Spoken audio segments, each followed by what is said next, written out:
Hello, Diesel fans, and welcome to episode 5 of the official Diesel Power Podcast.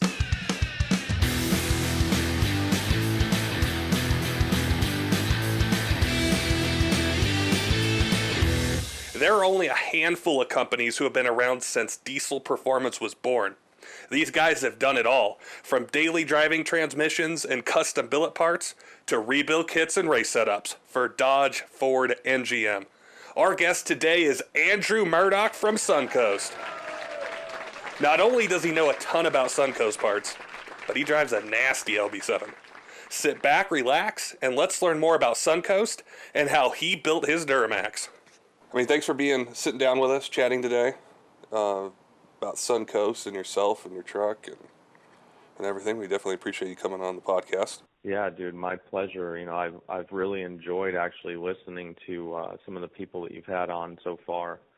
So it's definitely an honor to be included in that. Yeah, anytime, man. So tell us when you got into diesel trucks. Was it real early, or was it something that happened later? No, I would say that I got into diesels when I was in high school. A good friend of mine had a extended cab Duramax. This is back in late 2002. At that time, I think the big name in tuning was like Von Auken or like TST. Mm-hmm. And he had one of those TST Power Maxes on his truck, and he would. I say he, it's a buddy of mine, his name's Todd. I had never been introduced to diesels prior to this, but I remember just getting in this truck and him laying into it and being like, wow, this is a truck. And, of course, back then it was transmission was still kind of an evolving thing, but, I can't even count how many times we sat on the side of the road trying to clear codes and trying to figure that whole situation out. But I didn't get into diesels myself or buy a diesel myself until probably about 2009, 2008. And that's when I had gotten my truck, which, was an LB7, and went through all that and built the motor. And it was an exhausting trying process to say the least, trying to handle that and go to college at the same time. So what did you do before getting into the diesel industry itself with Suncoast? Prior to being in the diesel industry, right out of high school, I had signed a contract and went into the Marine Corps, where I went through boot camp and went through my MOS school. I was in the infantry, and I deployed a couple times overseas. I'd come back, deployed, come back, and it was an experience of a lifetime. I had, experienced camaraderie and selflessness really that I had never even fathomed in my life, and it changed a lot for me. It's something that I think about to this day, and I try to bring into the work environment is that camaraderie, is spending time with people and mentoring them and stuff like that. But the Marine Corps is something that it was a dire need type thing for me.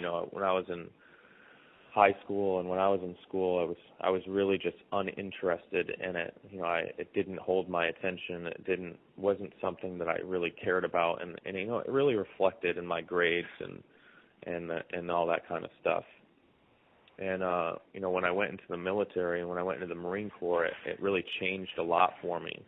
It gave me that structure that I needed and that I was lacking, and really gave me the drive and ambition that continues to just be inside of me today. And I'm so thankful for it. It was just such a sporadic decision. I think a friend of mine had come back from Haiti. He was in the infantry, and I was talking to him just on a whim, and he had said all the right stuff, and I literally I drove down to the recruiter's office and sat in front of him and signed the paperwork, and I didn't even tell my parents.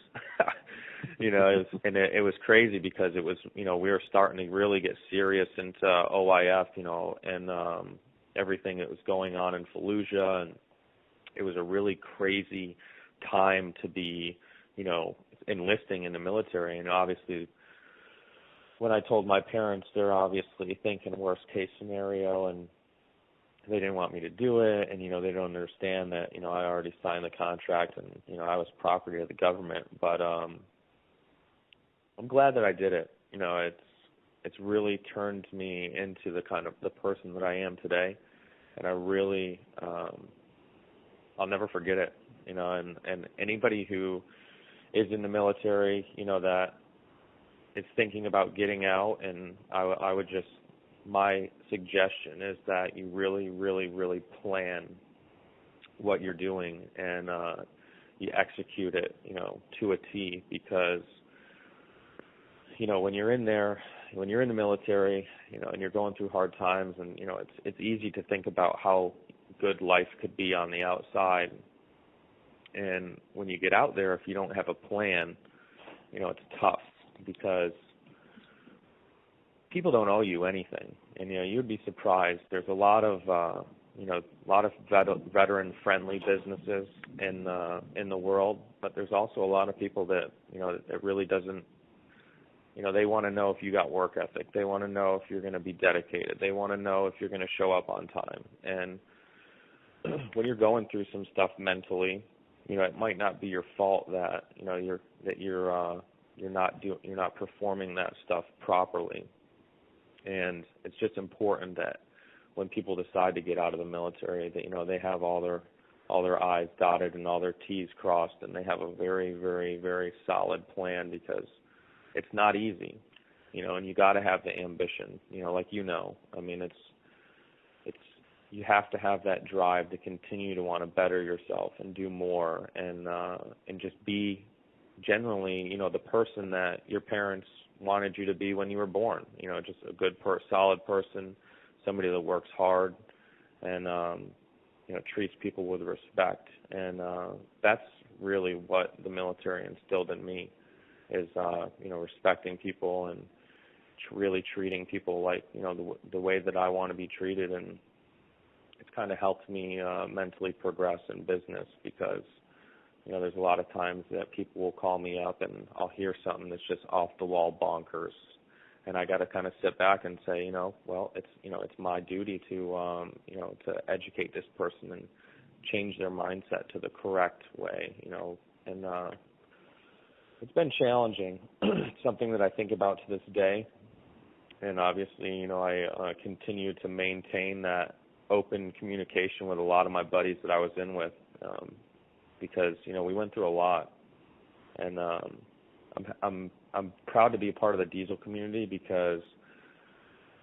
you see them glimpses and that glimmer of camaraderie, and I think people let their loyalty kind of get in the way of that sometimes. But if they just kind of sit back and think, we're all in this for the same reason. We all love diesel trucks, and we all like modifying them or driving them, or making them look the way that we want. And instead of initially trying to shoot somebody down, applaud them for continuing to stay in it and being unique, and supporting those companies like us and everybody else out there. It's important, because without that camaraderie, everything goes to the wayside, and it's just like everybody's out for themselves, and it creates anarchy, and it's ultimately what pushes people away from the stuff that we love. Absolutely, and it's a very powerful message, and I can speak for myself and my business partner, and for lots of people out there. When we thank you and the other men and women who have done what they have, so we have the ability to sell diesel parts and drive trucks and do this podcast. And there's a lot of veterans out there that I know, a lot of them are my friends, that love diesel trucks, and when they get out, they think about a career in this, whether they own a shop or work for a huge company or do anything. And we need veterans in this industry. What veterans bring to it, and it's inspiring. And some of my most inspiring stories come from men and women like yourself, and they keep me going, and they push me to want to be better at what I do and to help more people because of that honor and that sacrifice. that you guys have given for this country and for us. Well, I appreciate that, definitely. And I any branch, Air Force, Army, Marine Corps, Navy, whatever the case may be, I'm appreciative of it all. And even people that didn't join the military, anybody who's out there just doing their thing and working hard and promoting good business with great products and solid marketing, and I applaud anybody that is out there just living their dreams in pursuit of whatever it is that they search for. I remember, well, you probably won't remember it because I didn't actually meet you, but it was a test and tune at Bandimere Speedway, and I had just finished putting together my truck, what I wanted to do with it. And I went out there, and I would always kind of pay attention to other trucks that were running on test and tune. And I went out there and I ran like a 12.2 or 12.1 or something. And I see this blue Duramax pull up, and it was nasty. And I think you did like a 12.0, and I was like, oh wow, I'm getting close. I want to see how he does. Next time you go out, it's like 11.9, and just kept getting faster and faster and faster. And I remember just pulling around. I'm like, my truck sucks, man.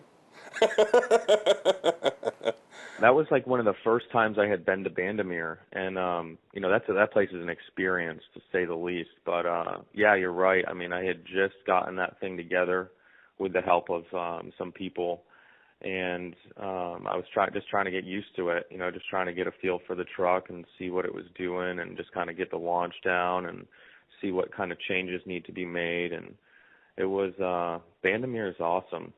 It's such a unique atmosphere out there. You always hear people talk about elevation, and we were living it. Yeah, it's definitely one of the places to check out, and the events that they do, and I think how diesel friendly they've become is nice as well. Well, yeah, I mean, specifically with like ATS being right there, I mean, they hold some great diesel events, so.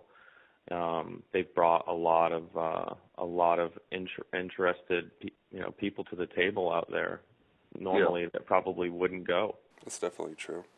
Now, with your truck, to go more into the build, how'd you set it up, or what'd you do? So I had bought the truck. It was all plain, and I think the first mods that I did to it was like a HTT turbo and some EFI live tuning, and so I had it on that for a little while. And then Trent Nell was still in the industry at this time, and I had bought a compound kit from him. It was an S480 over 66, and I put that on the truck. This actually, let me back up a little bit. I originally put that turbo and stuff on, and I had some issues, which caused me to have to pull the motor apart. At that point in time, it just you got the thing apart, and it's like, what do I want to do with this? And of course, there's no place to go but up, so it's pistons and rods and head studs and main studs and girdle, and it's next thing you know, you got nothing in your bank account. Right. But it was an evolving process, and I had some trials and tribulations with it early on, and we just worked through it, and ended up having some issues, and the truck sat in my garage while I was going to college I think it sat for probably a year and a half. It was literally a pavement wait. And one day I had gotten a phone call from Newly out at Underground Diesels, and he's like, what are you doing with that truck, man? And I said, it's just kind of sitting. I don't have the time to screw around with it. And he says, well, I'm headed out to ATS to pick some stuff up, and I'll bring my trailer and bring it back to my shop if you want a hand and want somebody to look at it and diagnose it. And then, I really had no reason not to at that point. And so he went about his business and went and did that and met up with me and picked up the truck and pulled it apart and looked at some stuff that were there were some issues with. And at that point in time, there was some problem with the heads on it. Industrial injection in Randy's machine shop out there, they were just prototyping those coupless heads. I shouldn't say coupless, actually, it's the screw-in cup. Yep. And they had put the first prototype set on my truck, and they ended up, putting it all back together and getting it tightened up for me. And, it was very, very, very thankful and humbling, that he had got a hold of me and, just kind of knew that I was going through the daily of trying to be a student and just be about my business. And, he did me a really big favor by getting that thing together for me. And, of course it wasn't free, but, it was just even him just coming out there and acknowledging the fact that, I had a nice truck and he didn't want it sitting around, and that was cool. So fast forward a little bit, and he ended up calling me up and telling me that it was ready, and I went out there and spent some time with him and, Mike and all those guys out there, and ended up driving it back to Colorado. And, that's when I really started to have fun with the truck. And that's probably when, we had crossed paths at Vandermeer, is when I had first got that, back from them. It was just kind of I would have slept in the truck if I could have at that point in time. I was so happy to have it back. It was awesome. Yeah, it was running good. I know you took it even farther, but I just vividly remember that night in that blue truck, and I was behind you and I could see it run, and it just kept getting faster and faster and faster. One of the things, too, that have come up in these podcasts, that a lot of people in the industry and people that own companies and work in it and race, they talk about the willingness of other individuals to help. And you mentioned that with your truck, before you were in the industry, just a diesel enthusiast, a truck owner. And it's something that this industry is built on and needs to be at the forefront, is just how much people are willing to help. Definitely. And, even working here at Suncoast, I'll have, people that I respect call me up and say, hey, I got a customer. We're doing some stuff for them. Is there any way you can help us out with this? Or, whatever the case may be. And, nine times out of 10, it's a very legitimate thing. And, we do what we can to help people out, especially enthusiasts and people that, really commonly just genuinely care about this sport as a whole.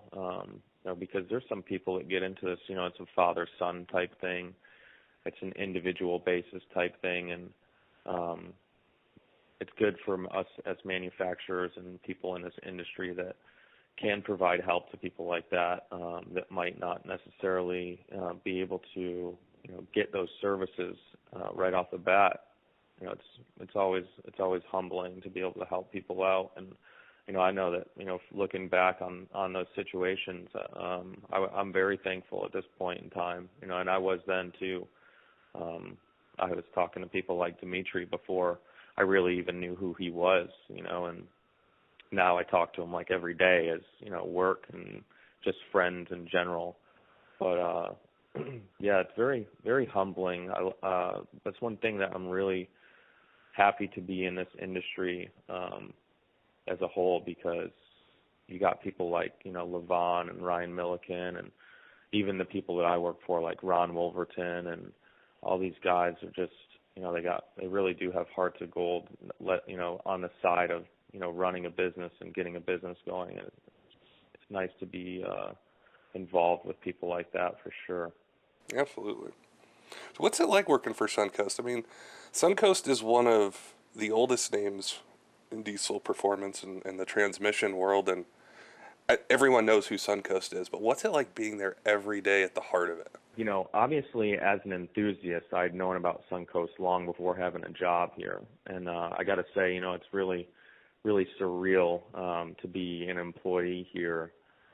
A lot of times I believe, I take it for granted. It's like I wake up and I'm like, I go to work, but when I get here, I'm like, yeah, I'm at work, And we got a lot of unique individuals around here, people that have been doing stuff since the beginning, like you said. And I'm really happy and proud to be able to be a part of their team and have something to add. I talked to some of these guys here, like Ernie and Ron, and it's like they're iconic to me. They've dedicated a lot to the foundation and progression of this industry as a whole, and it's been a great experience to learn from them and and teach them a little bit about what it is that I do. And our team here is, it's very eclectic. We have a variety of individuals, from young guys to older business guys, and we even have a mix of those ornery, angry old men. but it makes for a very fun and unique work environment, and you never know what you're going to hear walking around the facility. So it's kind of, it's funny. It's a good time. That's got to be cool too. Like, there's so much knowledge that takes a long time to gain in this industry, and if you get stumped on a question, the guy who can answer it off the top of his head is 10 feet down the hall or down in the transmission shop or something like that.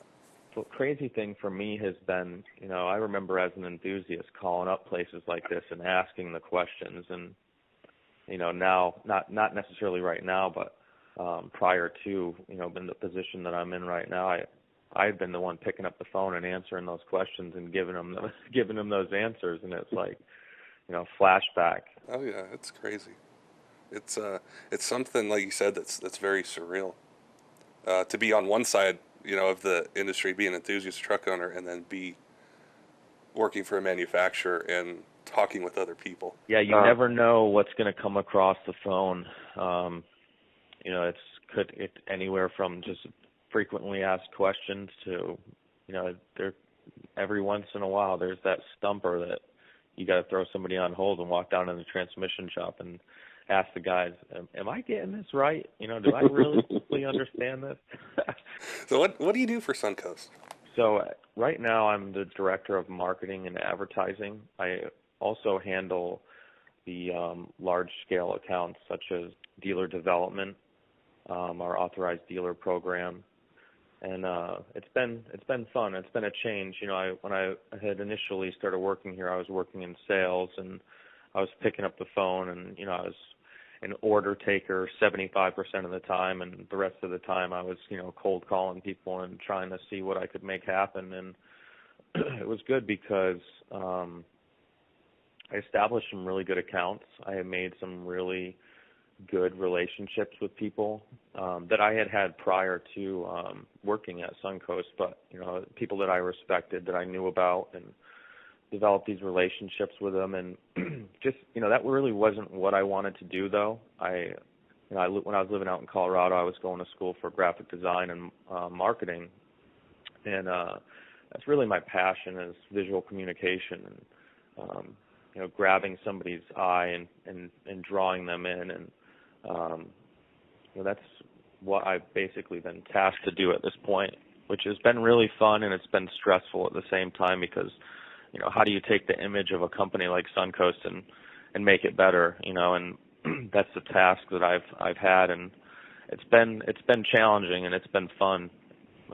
Definitely helped change my thought process on a lot of things, and get used to working with budgets and hearing no, which I don't think any of us like to hear, but it's awesome, man. I honestly have no complaints whatsoever. To see, say, the culmination of that, for any of our listeners and anyone in the industry, the new Suncoast site speaks volumes to what you just said. I know a lot has gone into it, from where it was to where it is now, and the first time I saw it, I was just floored, because the pictures, the layout, the presentation, it's amazing.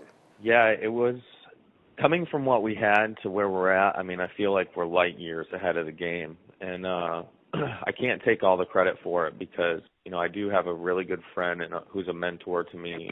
He owns a company out in Arizona. His name's Paul Melendez. We've just been working together slowly but surely and plugging away at the image of this company. And, our goal from the beginning was to clean it up, to move away from that darkness that, is really in the diesel industry, and just clean it up to the point of where it's just crisp. And, and I always use the word Apple status when I talk to my boss and stuff, but that's really what we were going for, with recreating the logos and locking down the Pantones and our brand guideline and the website, and just moving that look all across the board for that unity. And it's been nice. I can't say there's a day that goes by that somebody doesn't call me and say that they saw this magazine ad and they love it, or they're getting on the site and they're spending 30 to 45 minutes on it just looking around. And it's crazy because the old site, there wasn't anything wrong with it, but it just lacked that content and that visual communication, and that's what we really went for with it. I think you guys nailed it. I've said it before, and I definitely say it again. It's for anyone into diesels, has one, you have to check out the site because the parts are truck owners gravitate towards them. They focus on them. They plan to purchase them. Sometimes it takes 6 months, a year, 3 years. And when you can go onto a website and just see the crispness of the image and see exactly what your money's buying and how it looks from all these different angles, it makes it more personal versus just one image off in a distance that you really can't make anything out on it, Yeah, definitely. And that was something that we really shot for. It's like, how do you make transmission parts look visually appealing and sexy and artsy? And it was challenging, and we really went against the grain shooting on black. I know that it's not an industry standard, but I'm not looking to be a standard. What I was really going for is to set the bar, and to show people that sometimes thinking out the box, is what's best. We could have easily shot on white, and it could have appeased all the Amazon and all the requirements for all these other large-scale distribution companies, but for the look that I was going for and that we wanted to achieve, it just didn't look 100% right. And it was just a call that we had to make, and I'd say it paid off.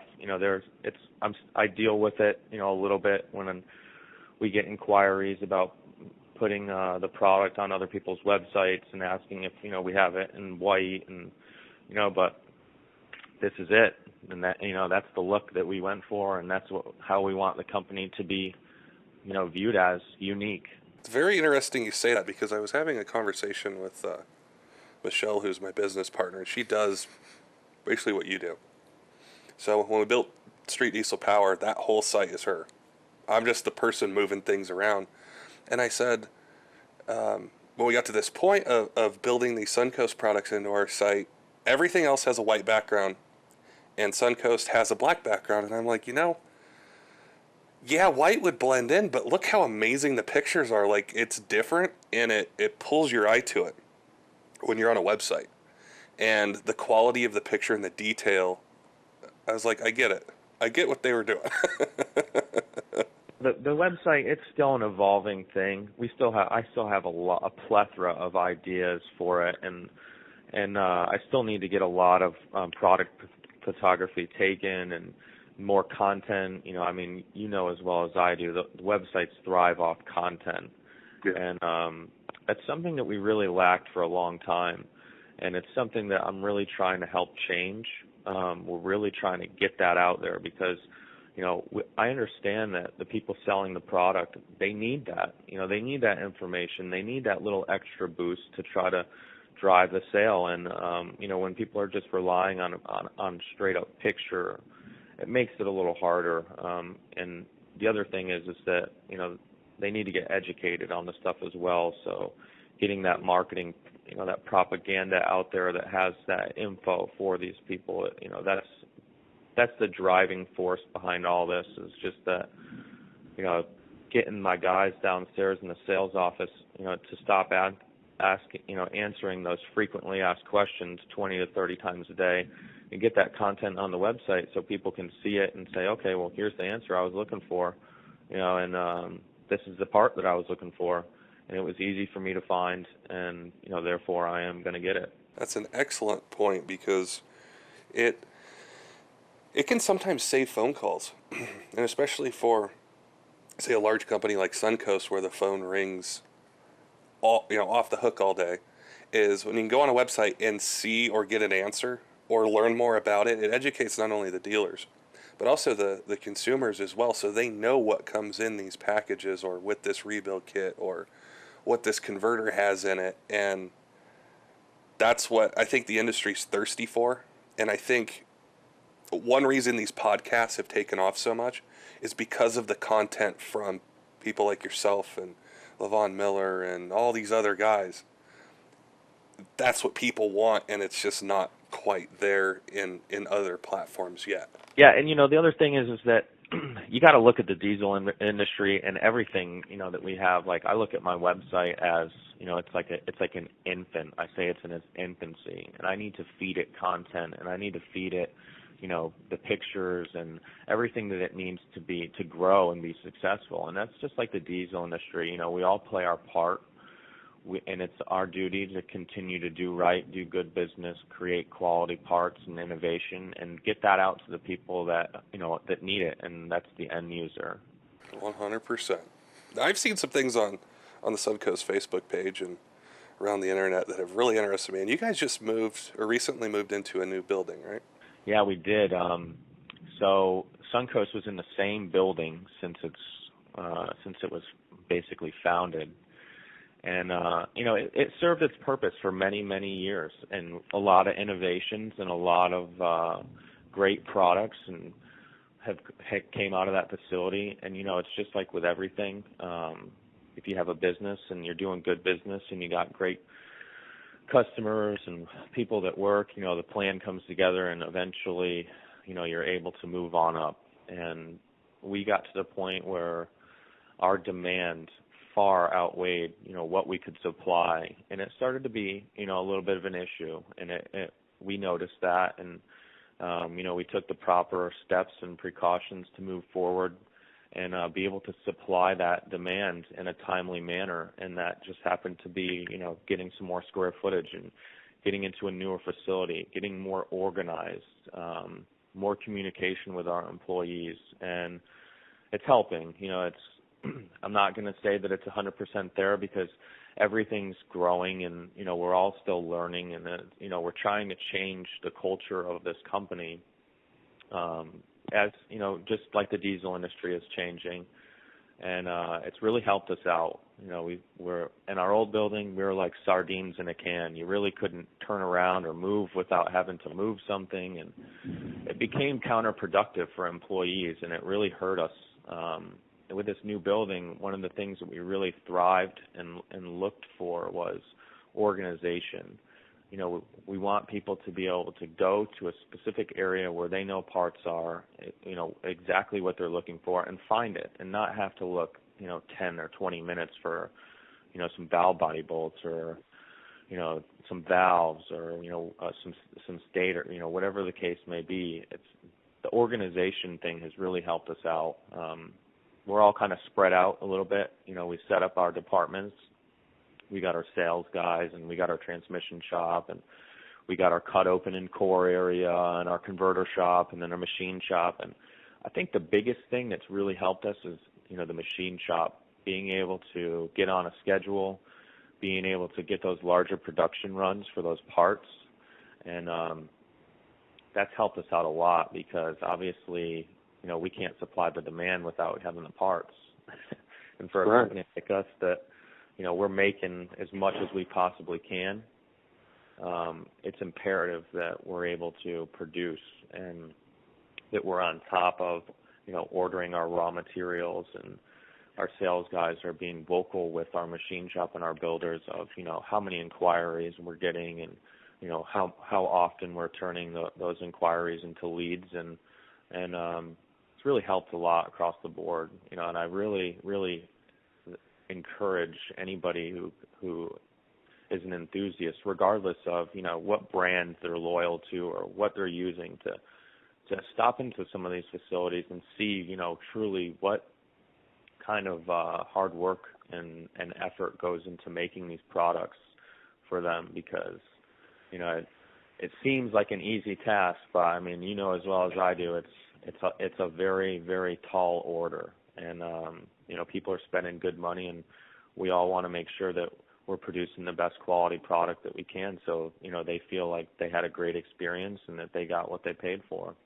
That's very true with the tour part, because I remember, At ATS we would get people that sometimes would be coming to Colorado to fish or hunt or ski or something, and they just stopped by because they had a truck, and it didn't matter what brand parts they had on it or anything, but to be able to walk someone through and show them, here's this chunk of metal that turns into this finished product, and here's the guy who puts it together, or here's this part. It gives people who love diesels an opportunity to see just how much work goes into produce a converter, a billet shaft, a billet drum, whatever it might be, and that's really cool. So people definitely, if you're in North Florida or anywhere near, need to take the drive and take Andrew up on his offer.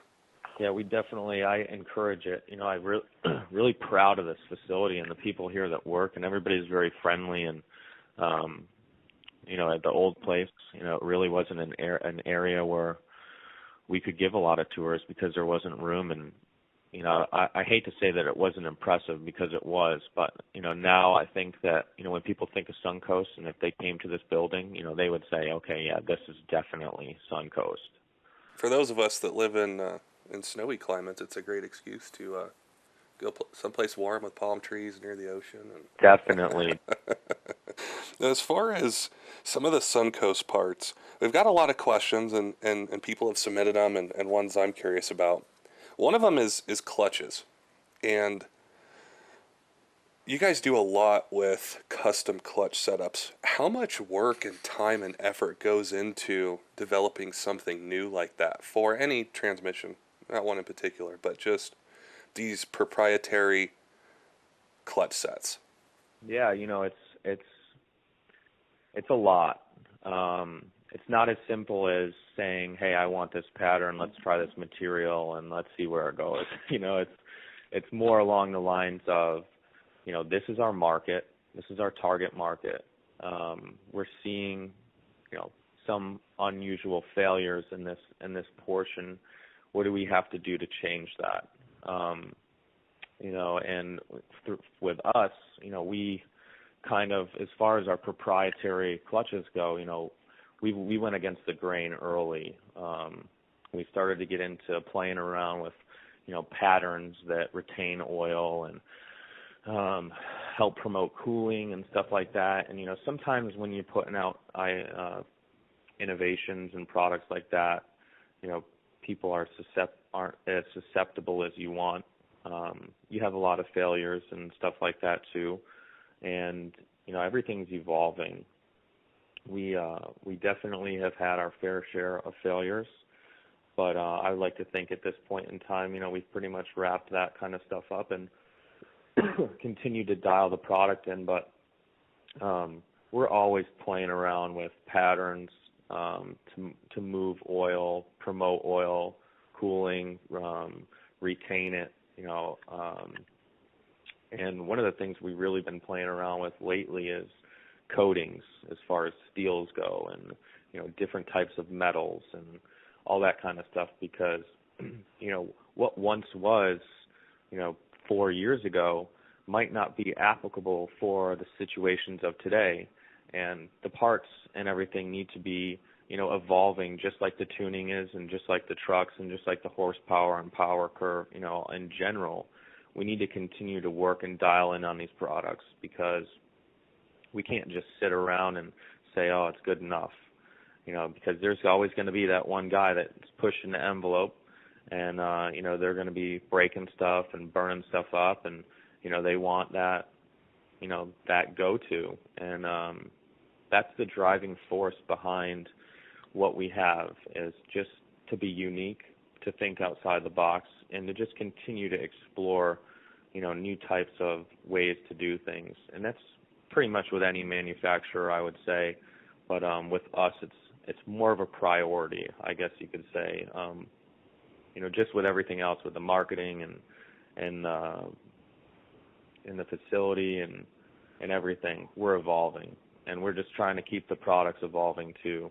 They really have to, with the motor and tuning and all these other improvements and advancements that happen. It seems like several times or multiple times a year, the transmissions have to keep up with that. So when an enthusiast or a dealer or transmission shop buys a set of Suncoast clutches or a Suncoast converter, they're getting all this tremendous R&D and time and energy spent on improving a product, a clutch pack or a series of them, into this transmission that needs to support X amount of power or last X amount of miles or do whatever it needs to do. Yeah, and the transmission portion of things in general, I mean, as you know, is a very, very stressful environment.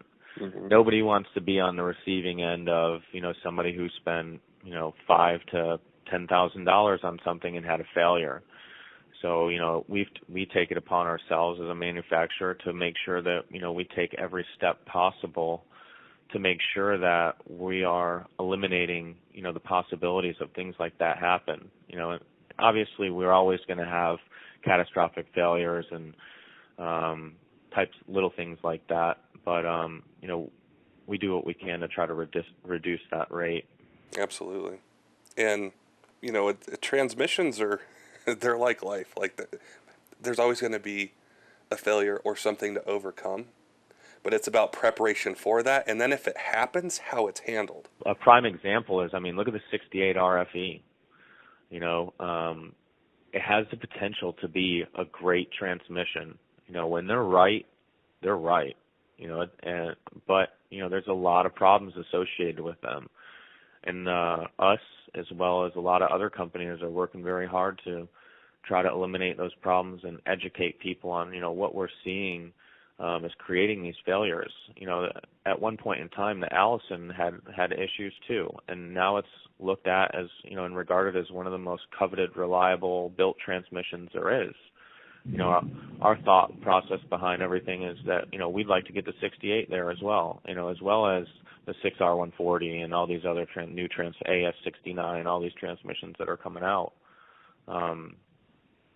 It comes down to education and also being able to take the input from the people that are out on the ground utilizing the stuff all the time too. With regards to the 68, one of the coolest things out there, and it's been out a while, and I know you guys invented it and have built that transmission around this upgrade, is the billet drum. What can you tell us about the billet drum for these guys that have 6-7 trucks with 68 RFEs? What is the billet drum and why do they need it? The billet drum has been a progression. It's really what has allowed people to continue to put power to 68s. We started off with a junior drum, and then we realized that, we probably needed a bigger size clutch in there. We needed more clamping. We needed more apply. And that was the thought process behind, getting into the mega drum, is that we needed something that was going to be able to support the demands of, the power that these tuners are putting out and the right foot of all these enthusiasts out there. And like I said, that's been a progression as well.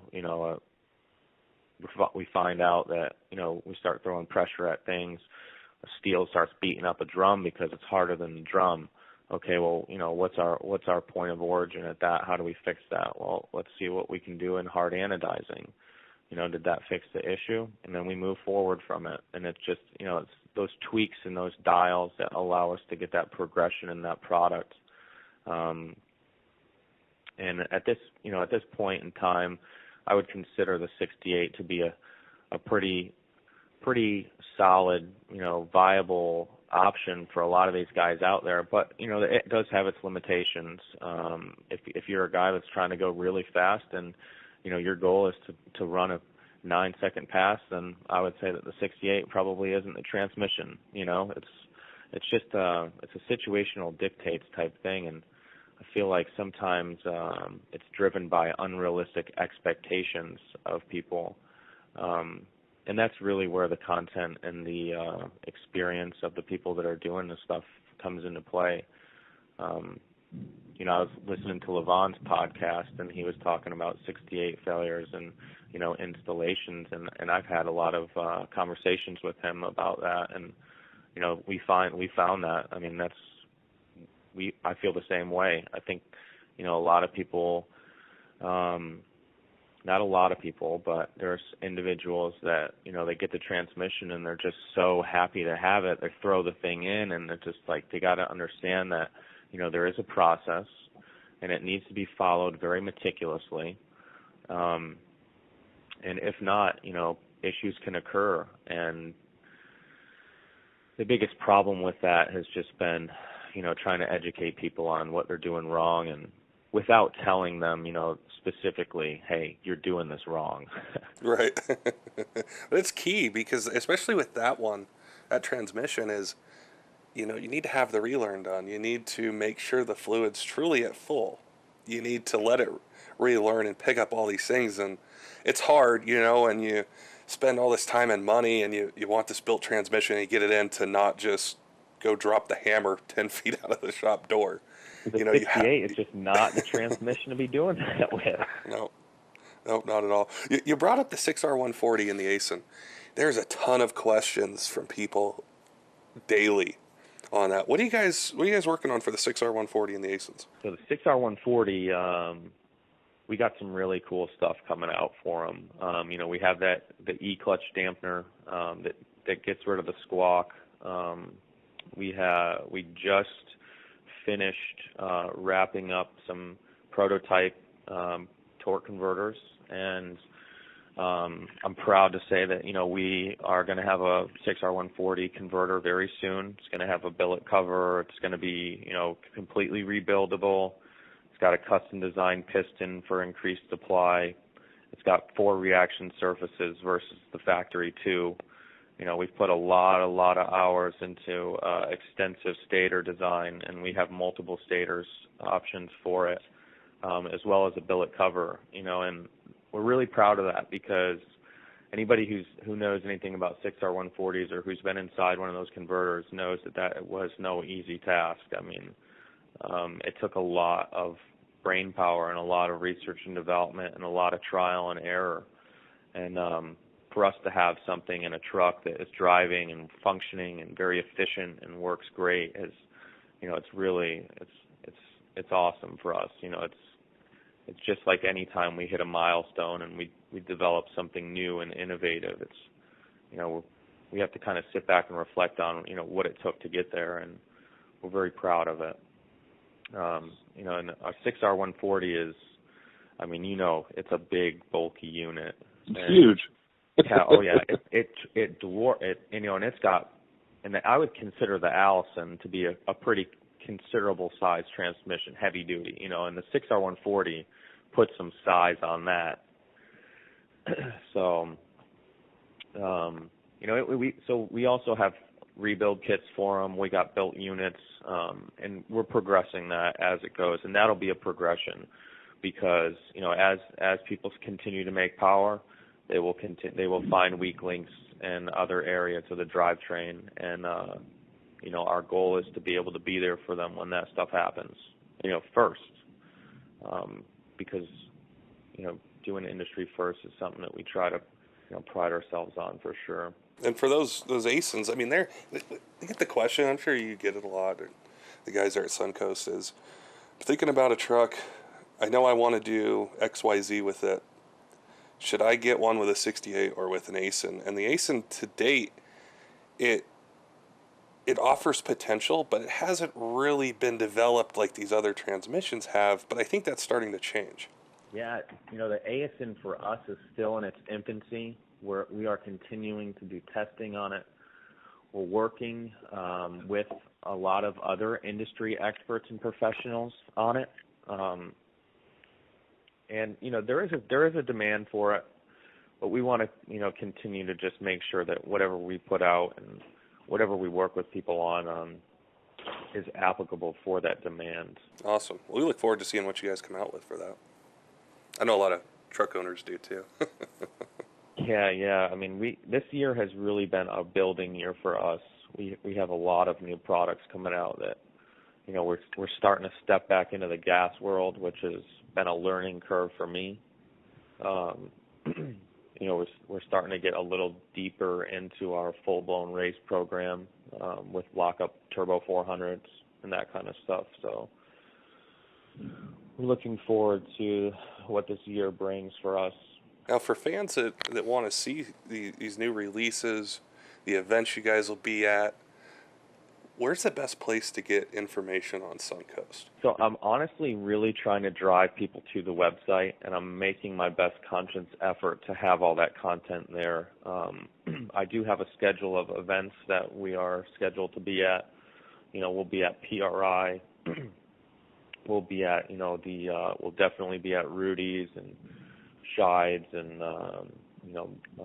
the Rocky Top Diesel Shootout and all those, events, as well as, we're going to try to show face at a lot more smaller type events too, just to kind of be out there amongst the enthusiasts and just show them that, although we do continue to work on the innovations and stuff, that, we do have time to get out there and spend time with them and be around and see what kind of environment these products are being utilized in. That's awesome. We definitely appreciate you sitting down with us, talking about Suncoast and your truck and some cool things you guys got going on, where we can find out info.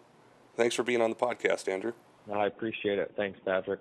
Suncoast is coming out swinging for 2016 with some sweet new products.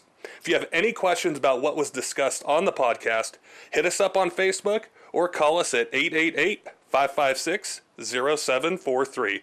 Transmissions are our specialty, and we love talking about them. Until next Monday, keep the shiny side up.